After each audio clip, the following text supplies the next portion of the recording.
Ma femme m'a regardé droit dans les yeux et a dit, je veux la maison, les voitures, l'entreprise, tout. Elle ne pleurait pas. Elle ne s'excusait pas. Elle exigeait, comme si elle commandait quelque chose au restaurant. Comme si 14 ans de mariage, 2 enfants et tout ce que j'avais bâti de mes propres mains n'était qu'une simple transaction qu'elle était prête à conclure. Mon avocat m'a attrapé le bras si fort que j'ai cru qu'il me laisserait une ecchymose. Hugh Pembroke exerçait le droit de la famille depuis 30 ans. Il avait vu des divorces sordides. Il avait vu des conjoints tenter de se détruire mutuellement. Mais quand je lui ai dit ce que j'allais faire, il a blêmi. Donnie, ne fais pas ça. On peut se battre. On devrait se battre. Elle n'a pas droit à la moitié de ce qu'elle demande. Je l'ai regardée. Puis j'ai regardé Nora, assise de l'autre côté de la table de conférence avec son avocate, ce petit sourire suffisant sur son visage. Le même visage que j'embrassais pour lui souhaiter bonne nuit. La même femme que j'ai tenue dans mes bras quand sa mère est morte. La même personne qui a juré devant Dieu et nos familles qu'elle me soutiendrait en toutes circonstances. Donnez-lui tout, ai-je dit. Hugh a laissé tomber son stylo. Pardon ? Vous m'avez bien entendu. La maison, les voitures, l'entreprise. Donnez-lui tout ce qu'elle veut. Le sourire de Nora a vacillé. Elle ne s'attendait pas à ça. Son avocate s'est penchée et lui a chuchoté quelque chose à l'oreille. Elle a hoché lentement la tête, comme un chat qui venait de coincer une souris. Elle pensait qu'elle m'avait brisé. Elle pensait que je me rendais. Tout le monde le pensait. Ma mère m'a appelé ce soir-là, en larmes. Karen Sutler a élevé seule 2 garçons après la mort de mon père. Elle faisait des doubles gardes comme infirmière. Elle a tout sacrifié pour que Boyd et moi puissions avoir un avenir. Et maintenant, elle regardait son plus jeune fils remettre sa vie entière à une femme qui n'en méritait pas un seul centime. Donovan, s'il te plaît. Ton père a bâti cette entreprise à partir de rien. Il a mis tout son cœur dans Sutler et fils. Tu ne peux pas simplement la donner. Tu ne peux pas. Maman, j'ai besoin que tu me fasses confiance. Te faire confiance ? Chérie, tu ne réfléchis pas correctement. Tu es blessé. Tu es en colère. Laisse-moi appeler Boyd. Laisse-nous t'aider. Je ne suis pas en colère, maman. Plus maintenant. Et je te promets que je sais exactement ce que je fais. Elle ne me croyait pas. Je pouvais l'entendre dans sa voix. Ce tremblement de peur, la certitude que son fils avait finalement craqué sous le poids de la trahison. Mon frère Boyd s'est présenté à mon appartement le lendemain. C'est un pompier, un grand gaillard, protecteur. Il n'a jamais aimé Nora, et il l'avait clairement fait savoir le jour où je les ai présentés. Mais il a gardé le silence pendant 14 ans parce qu'il m'aimait et respectait mes choix. Il n'a pas gardé le silence ce jour-là. Tu es en train de me dire que tu vas la laisser partir avec tout ? La maison que nous t'avons aidé à rénover, l'entreprise que papa a démarrée dans son garage. Tu vas juste lui céder tout ça ? Oui. Pourquoi ? J'ai sorti un dossier épais, rempli de documents, de relevés bancaires, de factures, de chèques annulés. Je l'ai fait glisser sur la table de la cuisine. Parce qu'elle ne sait pas ce qu'elle prend réellement. Boyd a ouvert le dossier. Il a lu la première page, puis la deuxième. À la 5e page, sa mâchoire était crispée et ses mains tremblaient. C'est vrai, tout ça ? Chaque mot. Et elle ne sait pas que tu as trouvé ça. Pas la moindre idée. Il a refermé le dossier et m'a regardé. Pour la première fois depuis le début de ce cauchemar, il a souri. Petit frère, tu es peut-être l'homme le plus intelligent que j'ai jamais rencontré. Vous voyez, tout le monde pensait que j'étais brisé. Il pensait que j'avais abandonné. Il voyait un homme qui entrait dans une procédure de divorce et agitait le drapeau blanc sans même avoir porté un seul coup. Mais il ne savait pas ce que je savais. Il ne voyait pas ce que j'avais trouvé, enfoui dans 3 ans de dossiers financiers. Il ne comprenait pas que parfois, la meilleure façon de gagner n'est pas de se battre plus fort. C'est de se retirer et de laisser son ennemi tomber tout droit dans le piège qu'il s'est lui-même construit. Alors, quand je suis entré dans cette salle d'audience pour l'audience finale, je n'étais pas nerveux. Je n'avais pas peur. Je n'étais pas vaincu. J'étais patient. Nora était assise à sa table, habillée comme si elle était prête pour la couverture d'un magazine. Elle avait déjà choisi de nouveaux meubles pour la maison. Elle avait déjà prévu de rebaptiser l'entreprise. Elle avait déjà dépensé de l'argent qu'elle pensait lui revenir. Elle m'a souri quand je suis entré, ce sourire froid et victorieux. J'ai signé chaque document qu'on m'a présenté. J'ai accepté toutes les conditions. Mon avocat avait l'air d'assister à un enterrement. Et puis, les portes de la salle d'audience se sont ouvertes. 2 hommes en costume sont entrés. Des agents fédéraux. Ils ont remis un document à l'avocate de Nora. J'ai regardé son visage devenir blanc. Je l'ai regardé se pencher et chuchoter 5 mots à l'oreille de sa cliente. 5 mots qui ont tout changé. Le sourire de Nora a disparu. Ses mains se sont mises à trembler. Et puis elle a crié. Elle a crié si fort que l'huissier s'est précipité vers elle. Elle a hurlé mon nom comme une malédiction. Mais je suis resté assis, calme comme un matin d'été, et j'ai regardé la femme qui a volé ma confiance, mon argent et ma famille obtenir enfin exactement ce qu'elle méritait. Je m'appelle Donovan Sutler. Mes amis m'appellent Donnie. Et voici l'histoire de comment j'ai tout perdu et j'ai gagné. Laissez-moi vous ramener là où tout a commencé. J'ai grandi dans une petite ville près de Columbus, en Ohio. Mon père, Walter Sutler, était plombier. Pas le genre qui arrive en retard et vous surfacture pour un robinet qui fuit. C'était un artisan, un vrai. Chantiers commerciaux, immeubles de bureaux, hôpitaux, écoles. Il a fondé Sutler et Fils Plomberie en 1987, travaillant depuis notre garage avec rien de plus qu'une camionnette d'occasion et la volonté de travailler plus dur que n'importe qui d'autre. À 12 ans, je l'accompagnais déjà sur les chantiers. À 16 ans, je savais déboucher une canalisation et souder un tuyau en cuivre mieux que la plupart des adultes. Mon frère Boyd a pris une autre direction. Il est devenu pompier. Mais moi, j'adorais le travail. J'adorais construire quelque chose de mes mains. J'adorais résoudre des problèmes que les autres abandonnaient. Papa est mort d'une crise cardiaque quand j'avais 30 ans. Je l'ai trouvé dans l'atelier un matin, affalé sur son établi. Le médecin a dit que ça avait été rapide. Qu'il n'avait probablement rien senti. Je ne sais pas si ça a rendu les choses plus faciles ou pires. Il m'a laissé l'entreprise. Sutler et Fils, 12 employés, une solide réputation et un héritage que j'avais juré de protéger de toutes mes forces. J'ai rencontré Nora 2 ans avant la mort de papa. Elle travaillait comme réceptionniste dans un cabinet dentaire où j'installais de nouvelles conduites d'eau. Elle avait ce rire qui pouvait remplir une pièce. Elle me donnait l'impression d'être l'homme le plus intéressant du monde, même quand j'étais couvert de graisse et que je sentais la colle PVC. Nous sommes sortis ensemble pendant 1 an, nous nous sommes mariés dans une petite église en dehors de la ville. Ma mère a pleuré. Boyd a porté un toast qui a fait rire tout le monde. Pendant notre première danse, Nora m'a regardé comme si j'étais son monde entier. Pendant un temps, j'ai cru que je l'étais. Maisie est arrivée 2 ans plus tard, une magnifique petite fille avec les yeux de sa mère et mon entêtement. Puis Théo, 3 ans après, un petit garçon sauvage qui voulait être exactement comme son père.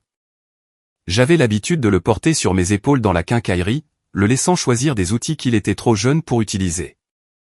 C'était de bonnes années. Des années difficiles, mais de bonnes années. Je travaillais 60, parfois 70 heures par semaine pour développer l'entreprise. Nous décrochions de plus gros contrats, embauchions plus de gars, achetions de nouveaux camions. Je ne devenais pas riche, mais je subvenais à nos besoins. Je construisais quelque chose dont mes enfants pourraient être fiers.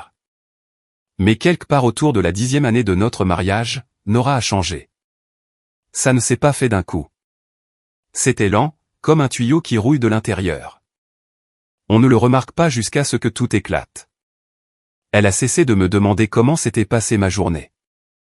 Elle a commencé à se plaindre de la maison, même si nous avions passé 2 étés à la rénover avec l'aide de mon frère. Elle voulait une plus grande cuisine, une plus belle voiture, des vacances dans des endroits que nous ne pouvions pas nous permettre. Tout le monde avance, Donnie. Pourquoi est-ce qu'on stagne? On ne stagne pas. On construit quelque chose. Construire quoi? Ça, disait-elle en désignant notre salon comme si c'était une prison. Je n'ai pas signé pour cette vie. Tu as signé pour moi. Elle ne répondait pas. Elle s'en allait, tout simplement. Je me disais que c'était le stress. Je me disais qu'elle était fatiguée d'élever 2 enfants pendant que je travaillais de longues heures. Je me disais que si je travaillais plus dur, que je gagnais plus d'argent, que je lui donnais ce qu'elle voulait, les choses s'amélioreraient. Elles ne se sont pas améliorées. Elle a quitté son travail à temps partiel. Elle disait qu'elle devait se concentrer sur les enfants. Mais les enfants étaient à l'école toute la journée, et quand je rentrais à la maison, elle était généralement sur son téléphone ou devant la télé. La maison était en désordre. Le dîner était à emporter, et chaque conversation se transformait en dispute sur l'argent. C'est là que j'ai embauché Vance Odom. J'avais besoin d'aide pour la comptabilité. L'entreprise était devenue trop grande pour que je gère seul les finances, et je me noyais dans les factures, les fiches de paie et les documents fiscaux. Un ami m'a recommandé Vance. Il m'a dit qu'il était vif, professionnel, digne de confiance. Vance est arrivé à notre première réunion dans un costume impeccable et avec un sourire confiant.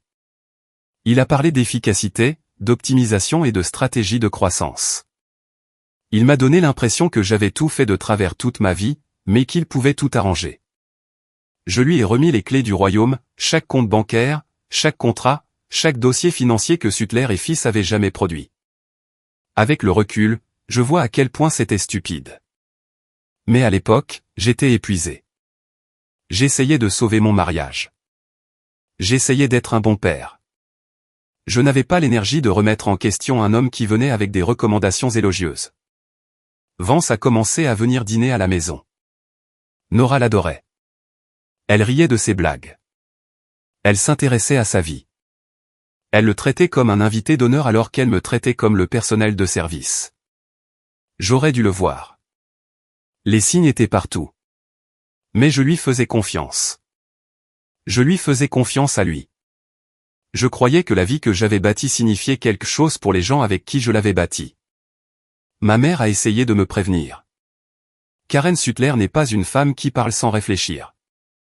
Alors, quand elle m'a pris à part après le dîner du dimanche un soir, j'aurais dû écouter. Donovan, quelque chose ne va pas avec cette femme. Maman, s'il te plaît, pas encore ça. Je n'essaie pas de créer des problèmes. J'essaie de protéger mon fils. Elle te regarde comme si tu étais un étranger. Et la façon dont elle regarde ce comptable à toi, c'est tout autre chose. Je lui ai dit qu'elle imaginait des choses. Je lui ai dit que Nora et moi traversions une mauvaise passe, mais que nous allions nous en sortir. J'avais tort. J'avais tellement tort. Et j'étais sur le point de découvrir à quel point la trahison était profonde. C'était un mardi de mars quand toute ma vie s'est effondrée. Je me souviens de la date parce que nous avions un gros chantier prévu dans un complexe médical à l'est de la ville. Nouvelle construction, 3 étages de plomberie. Ça devait prendre toute la journée, mais l'entrepreneur général a appelé ce matin-là pour repousser le début des travaux d'une semaine. Quelque chose à propos de permis qui n'arrivait pas à temps. J'ai décidé de rentrer tôt. Peut-être surprendre Nora.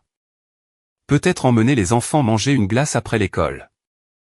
Je me suis arrêté à une station-service et j'ai acheté ses fleurs préférées, des roses jaunes. Elle adorait quand je lui apportais des fleurs sans raison. Je suis arrivé dans l'allée vers midi. La voiture de Nora était là, ce qui signifiait qu'elle était à la maison. Mais quand j'ai franchi la porte d'entrée, la maison était silencieuse. Trop silencieuse. Nora, tu es là. Pas de réponse. J'ai posé les fleurs sur le comptoir de la cuisine, j'ai traversé le salon. Rien. Je me suis dit qu'elle faisait peut-être une sieste. Elle se plaignait de maux de tête ces derniers temps. Je suis monté à l'étage. La porte de la chambre était fermée. Je pouvais entendre quelque chose de l'autre côté. Des voix basses, étouffées. Mon cœur s'est mis à battre la chamade avant même que mon cerveau ne comprenne. Une partie de moi savait déjà ce que j'allais trouver. Une partie de moi le savait depuis des mois et refusait de l'accepter. J'ai poussé cette porte et ils étaient là. Nora et Vance Odom. Dans mon lit, dans ma maison, dans la chambre où mes enfants dormaient juste à côté. Le temps s'est arrêté. Je ne pouvais plus respirer. Je ne pouvais plus bouger. Je suis resté là, tenant un bouquet de roses jaunes, à regarder les 2 personnes en qui j'avais le plus confiance au monde, enlacées l'une à l'autre comme si je n'existais pas. Nora a crié. Vance s'est précipité pour chercher ses vêtements. Et quelque chose en moi est devenu glacial.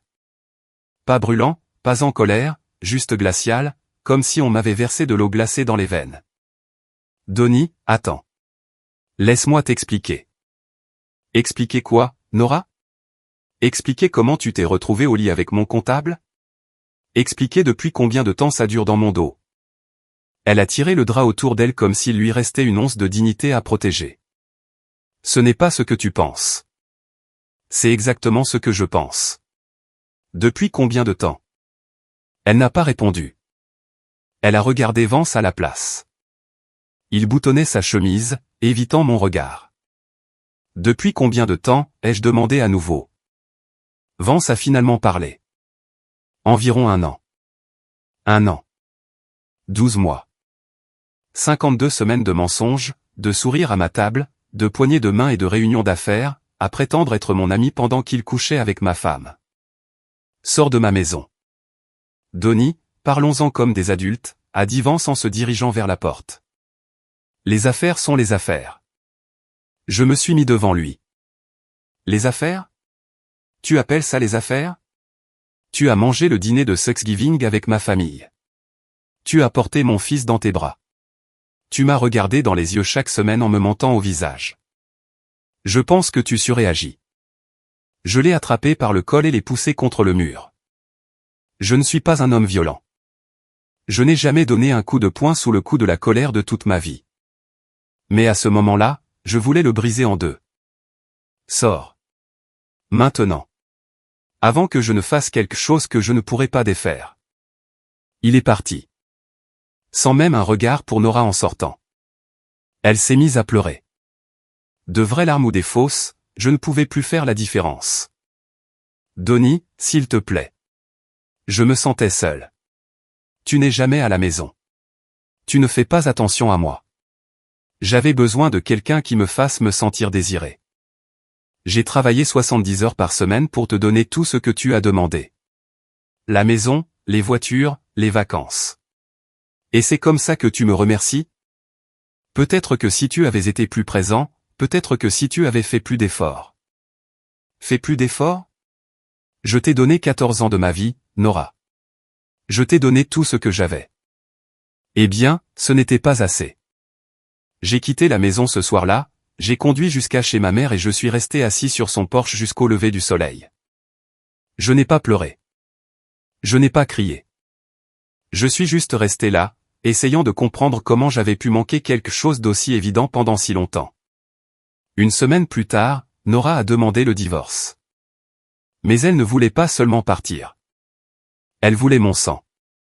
La maison, les 2 véhicules, la garde exclusive de Mézy et Théo, et Sutler et Fils Plomberie, l'entreprise que mon père avait bâtie, l'entreprise à laquelle j'avais consacré toute ma vie d'adulte. Son avocate a envoyé une lettre de mise en demeure qui m'a retourné l'estomac. Elle prétendait avoir été une partenaire non rémunérée dans la construction de l'entreprise. Elle disait mériter une compensation pour des années de labeur émotionnel et de sacrifices domestiques. Mon avocat, Hugh Pembroke, m'a appelé le même jour. Donnie, c'est de l'extorsion. Elle n'a pas droit à l'entreprise. On peut se battre. Je sais qu'on peut. Bien. Alors, commençons à monter notre dossier. Pas encore, Hugh. Il y a quelque chose que je dois vérifier d'abord. Ce soir-là, je suis allé au bureau. J'ai sorti tous les dossiers financiers des 3 dernières années. Relevés bancaires, factures, paiement des fournisseurs, registre de chèques. Je les ai étalés sur le vieux bureau de mon père et j'ai commencé à lire. À minuit, j'avais trouvé la première fausse facture. À 2 heures du matin, j'en avais trouvé 12 de plus. Au lever du soleil, j'avais découvert près de 400 000 $ de transactions frauduleuses, des sociétés écrans, de faux fournisseurs, des paiements pour du matériel qui n'a jamais existé. Et sur la moitié de ces chèques, là, en encre noire, il y avait la signature de ma femme. Nora ne se contentait pas de me tromper. Elle me volait aveuglément. Et elle pensait qu'elle allait s'en tirer. Je me suis assis dans la cuisine de ma mère le lendemain matin, le dossier étalé devant moi. 3 ans de vol, près de 400 000 $, de fausses factures, des sociétés écrans, et la signature de ma femme sur chèque après chèque. Mon premier instinct fut de la confronter, de lui jeter ses documents au visage et de la regarder se tortiller, d'appeler la police et de la faire arrêter sur le champ. Mais je me suis arrêté. Nora était intelligente. Pas sage, mais intelligente. Elle avait passé des années à planifier ça. Si je l'avertissais maintenant, elle trouverait un moyen de brouiller les pistes. Elle accuserait Vance. Elle détruirait les preuves. Elle déformerait l'histoire jusqu'à se faire passer pour la victime. J'avais besoin d'une approche différente. J'ai appelé mon frère Boyd cet après-midi-là. Il est passé après son service, sentant encore la fumée d'un incendie de maison sur lequel il avait travaillé le matin. Je lui ai donné une bière et j'ai fait glisser le dossier sur la table. La preuve que ma femme et mon comptable me volent depuis 3 ans. Boyd a ouvert le dossier. Ce n'est pas un homme qui montre facilement ses émotions. 30 ans à courir dans des bâtiments en feu vous apprennent à garder un visage impassible. Mais alors qu'il tournait les pages, j'ai vu sa mâchoire se crisper et ses jointures blanchir. 400 000 $, à peu de choses près. Et Nora a signé tout ça? La moitié. Vance s'est occupé du reste. Boyd a refermé le dossier et m'a regardé. Qu'est-ce que tu vas faire? Je vais la laisser prendre l'entreprise. Il m'a dévisagé comme si j'avais perdu la tête. Tu vas faire quoi? Réfléchis, Boyd. Elle veut Sutler et fils. Elle l'exige dans le divorce. Si je me bats, elle va s'accrocher. Elle cachera les preuves. Elle fera traîner ça pendant des années. Mais si je lui donne volontairement, elle prend possession de tout, y compris de 3 ans de fraude financière. Tu vas la laisser hériter de ses propres crimes. Exactement. Boyd s'est adossé à sa chaise et a laissé échapper un long soupir. C'est soit la chose la plus intelligente que j'ai jamais entendue, soit la plus stupide. J'ai besoin de ton aide pour trouver un expert comptable judiciaire. Quelqu'un qui peut documenter tout ça correctement. Quelqu'un qui peut monter un dossier qui tiendra devant un tribunal fédéral. Un tribunal fédéral? Ce n'est pas juste du vol, Boyd. C'est de la fraude électronique, de l'évasion fiscale. Ces fausses factures sont passées par des comptes d'entreprises qui ont traversé les frontières de l'État. C'est du ressort fédéral. Boyd a fini sa bière et a posé la bouteille. Je connais un type. Il travaille avec le bureau du chef des pompiers sur les enquêtes d'incendies criminels. Il a des contacts qui s'occupent de crimes financiers. Laisse-moi passer quelques appels. 3 jours plus tard, j'étais assis dans une salle de conférence avec un expert comptable judiciaire nommé Dal Richter. C'était un homme calme d'une 50aine d'années, avec des lunettes de lecture et une pile de bloc-notes jaunes. Il ne payait pas de mine, mais Boyd m'avait promis qu'il était le meilleur de l'État. Je lui ai tout donné. Chaque relevé bancaire, chaque facture, chaque chèque annulé. Il a passé 2 semaines à tout éplucher, documentant chaque transaction frauduleuse, traquant chaque faux fournisseur, construisant une chronologie du vol. Quand il a eu terminé, il m'a rappelé à son bureau. Monsieur Sutler, vous avez un dossier très solide ici. Ce n'est pas du vol d'amateur. C'est du détournement de fonds systématique. Votre femme et votre comptable ont mené une opération coordonnée pendant au moins 36 mois. Quelles sont mes options? Vous pourriez engager des poursuites civiles, les poursuivre tous les deux pour dommages et intérêts, mais vu l'ampleur de l'affaire, je recommanderais de vous adresser aux autorités fédérales. L'IRS a une division d'enquête criminelle qui traite des cas comme celui-ci. La fraude électronique seule est passible de 20 ans de prison. Je soumets mes conclusions à l'IRS. Ils ouvrent une enquête. Cela se fait discrètement. Personne ne le sait jusqu'à ce qu'ils soient prêts à procéder aux arrestations. Et si ma femme prend possession de l'entreprise avant que cela n'arrive? Dal a souri. Alors elle assume l'entière responsabilité de tout ce que cette entreprise a fait. Chaque transaction frauduleuse, chaque fausse facture, chaque dollar qui a disparu. Tout devient sa responsabilité légale. Je lui ai serré la main et je suis sorti de ce bureau en ressentant quelque chose que je n'avais pas ressenti depuis des mois. L'espoir. Les semaines suivantes furent les plus difficiles de ma vie. Je devais faire semblant. Je devais m'asseoir en face de Nora en médiation et agir comme un homme vaincu. Je devais la regarder sourire et jubiler pendant que son avocate énumérait demande après demande. Mon propre avocat pensait que je faisais une dépression. Donnie, je t'en supplie. Laisse-moi me battre. Nous avons des motifs pour contester absolument tout ce qu'elle demande. Non, Hugh. Nous acceptons ces conditions. La maison? Donnez-la lui. Les véhicules? Donnez-les lui. L'entreprise que ton père a bâtie. Tout, Hugh. Jusqu'au dernier morceau. Il a jeté son stylo sur la table. J'exerce le droit depuis 30 ans. Je n'ai jamais vu un homme aussi déterminé à se détruire. Je ne me détruis pas.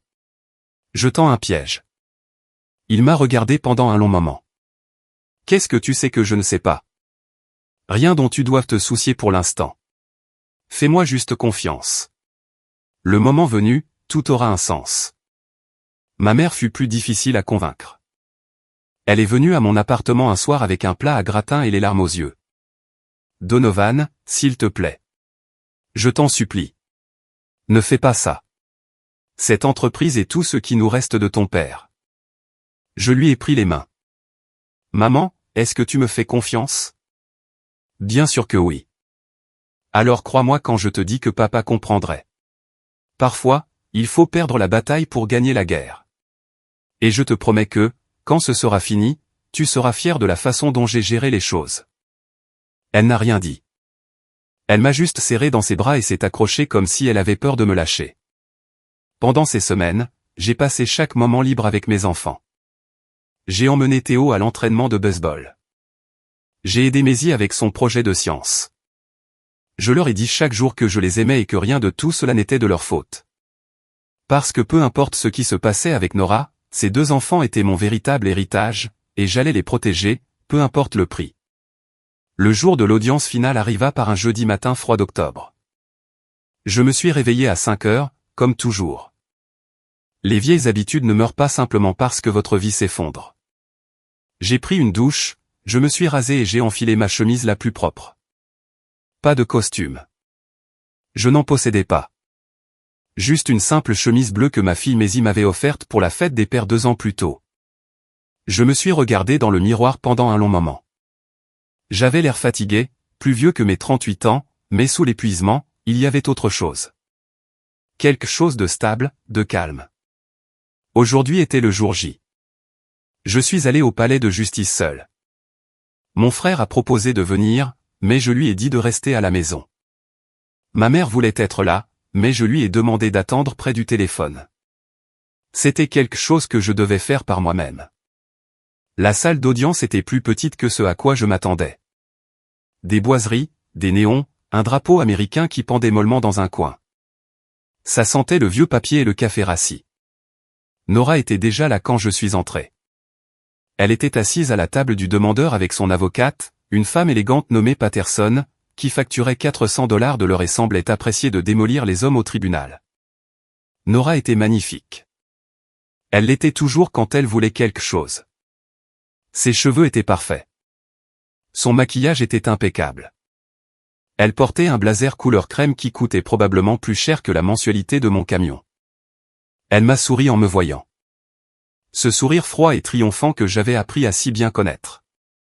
Je lui ai fait un signe de tête et j'ai pris place à côté de Hugh. Il avait l'air d'un homme assistant à l'enterrement de son meilleur ami. Dernière chance, Donnie. Je peux encore m'opposer à ces conditions. Je peux encore me battre. Non, Hugh. On s'en tient au plan. Quel plan? Tu lui donnes tout. Fais-moi confiance. La juge est entrée. Une femme plus âgée nommée Harris, avec des cheveux gris et des yeux perçants. Elle avait vu 1 millier de divorces. Le nôtre n'était qu'un autre dossier sur son bureau. Elle a lu les termes de l'accord à voix haute. La maison au 412 Maple Drive, transférée à Lenora Sutler. Le Ford F-150 de 2021 et le Honda Pilot de 2022, transférés à Lenora Sutler. La pleine propriété de Sutler et Fils Plomberie, y compris tous les actifs, contrats, équipements et comptes financiers, transférés à Lenora Sutler. Tous les actifs et passifs. Ces mots flottaient dans l'air comme de la fumée. Monsieur Sutler, comprenez-vous et acceptez-vous ces conditions? Oui, votre honneur. Et vous concluez cet accord volontairement, sans coercition? Oui, votre honneur. Hugh s'est agité à côté de moi. Je pouvais sentir sa frustration irradier de lui comme de la chaleur. La juge a fait glisser les documents sur son bureau. Très bien. Veuillez signer aux endroits indiqués. Je me suis levé, je me suis approché du bureau, j'ai pris le stylo. Nora me regardait avec une joie à peine dissimulée. Elle pensait qu'elle avait gagné. Elle pensait qu'elle m'avait brisé si complètement que je n'avais même plus la force de me battre. J'ai signé mon nom sur chaque page. Main ferme, signature claire, sans hésitation. Quand j'ai eu fini, je me suis retourné et j'ai regardé Nora une dernière fois. Elle chuchotait déjà à son avocate, planifiant probablement comment dépenser l'argent qu'elle pensait lui revenir. Je suis retourné à ma place. Hugh ne voulait pas me regarder. La juge Harris était sur le point de clore la séance lorsque les portes de la salle d'audience se sont ouvertes. 2 hommes sont entrés. Costume sombre, visage sérieux, insignes fédéraux visibles à leur ceinture. L'un d'eux portait une enveloppe Kraft. Toute la salle est devenue silencieuse. Le premier agent s'est dirigé directement vers Patterson, l'avocate de Nora. Il lui a tendu l'enveloppe sans un mot. Patterson l'a ouverte. J'ai vu son visage changer. La confiance s'est écoulée d'elle comme l'eau d'un tuyau percé. Sa peau est devenue pâle. Ses mains tremblaient légèrement pendant qu'elle lisait. Nora s'est penchée. Qu'est-ce que c'est? Qu'est-ce qui ne va pas? Patterson s'est tourné vers elle. Elle s'est approchée et a chuchoté 5 mots. Van Sodom vient d'être arrêté. Pendant un instant, Nora n'a pas réagi. Elle l'a juste dévisagé comme si elle parlait une langue étrangère. Puis elle lui a arraché le document des mains. J'ai vu ses yeux parcourir la page. J'ai vu la couleur quitter son visage. J'ai vu ses lèvres commencer à trembler. Le document était un acte d'accusation fédéral. Fraude électronique, détournement de fonds, évasion fiscale, complot en vue de commettre des crimes financiers. 2 noms figuraient comme accusés, Van Sodom et Nora Sutler. Nora s'est levée si vite que sa chaise est tombée en arrière. Non, non, ce n'est pas juste. C'est une erreur. La juge Harris a frappé son marteau. Madame Sutler, veuillez vous calmer. Vous ne comprenez pas. Je n'ai rien fait. C'est Vance qui a tout fait. Il s'occupait de l'argent. J'ai juste signé ce qu'il me disait de signer. L'agent fédéral s'est avancé. Madame, vous avez le droit de garder le silence.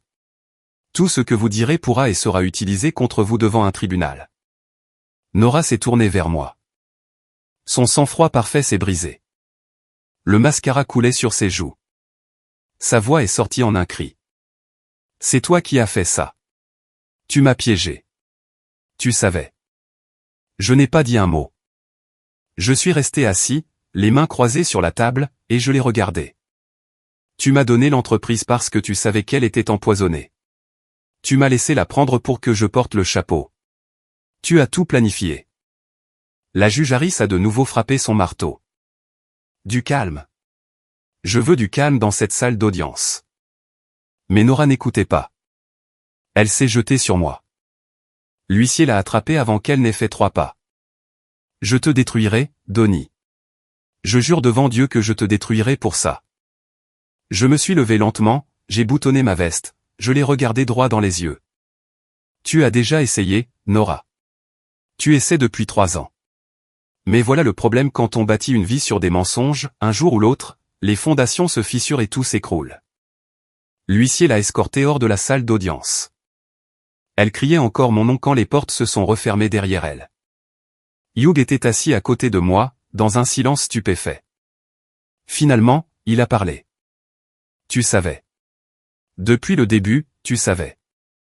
Je savais. Pourquoi ne me l'as-tu pas dit? Parce que j'avais besoin que ce soit réel, Hugh. J'avais besoin qu'elle croie qu'elle avait gagné. J'avais besoin qu'elle prenne possession de cette entreprise avec sa propre signature sur la ligne pointillée. Parce qu'au moment où elle l'a fait, elle est devenue légalement responsable de chaque crime commis en son nom. Hugh a laissé échapper un souffle et a secoué la tête. En 30 ans de pratique du droit, je n'ai jamais vu quelque chose comme ça. Je lui ai serré la main et je suis sorti de la salle d'audience. Le soleil brillait dehors. C'était la première fois que je le remarquais depuis des semaines. 6 mois se sont écoulés depuis ce jour au tribunal. Van Sodom a plaidé coupable à 12 chefs d'accusation de fraude électronique et de détournement de fonds. Il purge actuellement une peine de 18 mois dans un établissement correctionnel fédéral en Virginie-Occidentale. Sa licence d'avocat, qu'il avait apparemment obtenue d'une carrière antérieure, a été révoquée. Sa réputation est détruite. L'homme qui s'est assis à ma table et a souri en volant ma famille passera la prochaine année et demie à regarder des murs en béton. L'affaire de Nora a mis plus de temps à se régler. Elle a engagé 3 avocats différents pour tenter de contester les accusations. Elle a prétendu avoir été manipulée. Elle a prétendu ne pas comprendre ce qu'elle signait. Elle a prétendu que Vance l'avait contrainte à participer. Rien de tout cela n'a fonctionné. Les preuves médico-légales étaient accablantes. Ses signatures étaient sur les chèques. Son adresse e-mail était liée aux sociétés écrans. Ses empreintes digitales étaient partout sur la fraude. Finalement, elle a accepté une négociation de peine, 3 ans de probation, 200 heures de travaux d'intérêt général, et le remboursement intégral des fonds volés, ce qui signifiait liquider tout ce pourquoi elle s'était si durement battue. La maison a été saisie car elle ne pouvait pas payer les mensualités. Les voitures ont été reprises. Sutler et Fils Plomberie a été dissoute, ses contrats annulés et son équipement vendu aux enchères. Elle a tout perdu. Non pas parce que je le lui ai pris, mais parce qu'elle se l'est pris elle-même. Je mentirais si je disais qu'il n'y avait pas une certaine satisfaction à voir tout s'effondrer. Après tout ce qu'elle a fait, après chaque mensonge et chaque trahison, il y avait une partie de moi qui voulait la voir souffrir. Mais ce sentiment s'est estompé plus vite que prévu. La vengeance, c'est comme boire du poison en attendant que l'autre personne meure. Ça ne guérit rien. Ça ne reconstruit rien. Ça vous maintient simplement enchaîné à la personne qui vous a fait du mal. Alors, j'ai laissé tomber. J'ai recommencé à zéro, avec pour seul bien mes outils et ma réputation. J'ai déposé les statuts d'une nouvelle entreprise, Sutler Services de Plomberie. Plus petite que l'original, plus simple, mais à moi. Construite proprement depuis la base, sans partenaire, sans comptable en qui je n'avais pas confiance, et sans secret caché dans les livres. Mon ancienne équipe est revenue travailler pour moi. Tous sans exception. Danny Flore, mon chef tuyauteur, s'est présenté le premier jour dans le nouvel atelier avec une caisse de bière et une poignée de main. J'ai entendu dire que tu embauchais, patron. Le salaire sera plus bas pendant un certain temps, jusqu'à ce que je me reconstruise. Je m'en fiche. Je préfère travailler pour un homme bon en gagnant moins que pour un mauvais en gagnant plus. Nous avons décroché notre premier contrat 2 semaines plus tard. Un entrepreneur général nommé Rick Bowman avait entendu ce qui s'était passé. Pas les ragots, la vérité. Il m'a appelé personnellement. Donny, je suis dans ce métier depuis 25 ans. J'ai vu des hommes traverser ce que tu as traversé et en sortir amers, brisés ou en faillite. Toi, tu en es sorti debout. Ça me dit tout ce que j'ai besoin de savoir sur ton caractère. Je te veux sur mes chantiers. Cet appel téléphonique en a entraîné 3 autres. Le mot s'est répandu. En 4 mois, Sutler Services de Plomberie avait plus de travail que je ne pouvais en gérer. J'ai embauché 2 nouveaux gars et acheté une 2e camionnette. Ma mère a pleuré en voyant le nouvel atelier.